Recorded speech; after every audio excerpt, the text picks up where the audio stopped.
کفار نصرت میکنن و ضد اسم مسلمان ها در پالوی از قرار دارن و این بسیار خطرناک است. آیت قرآن چی میگه؟ و من یتولهم منکم فانه منهم.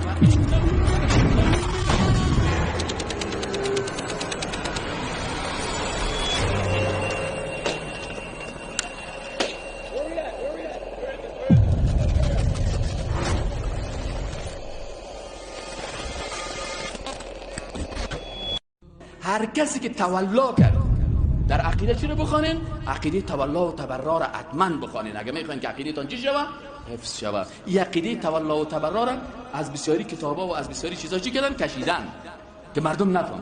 یا آیت قرآن چی میگه؟ هر کسی که دوستی میکنه و محبت میکنه به امرای کفار، اونا را پشتیبانی میکنه و از اونا دفاع میکنه، قرآن چی میگه؟ فانه منهم. این از جمله کی است؟ از جمله کفار است. ان الله لا یهدی القوم الظالمین. الله قوم ظالم هدایت از این خاطر میگه این یک ناقص از نواقص ایمان است. در سر از این مسئله بسیار مردم از ایمان خارج شدن نمیفهمند. بسیار مردم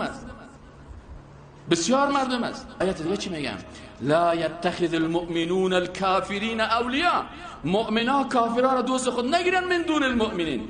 و من یفعل ذلك، اگر کسی کافر دوست خود گرفت حکمش چی است؟ قرآن میگه. کل ما به قرآن ایمان داریم، لکن این آیت پت میکنن. چی میگن؟ و من یفعل ذلك فلیس من الله فی شیء.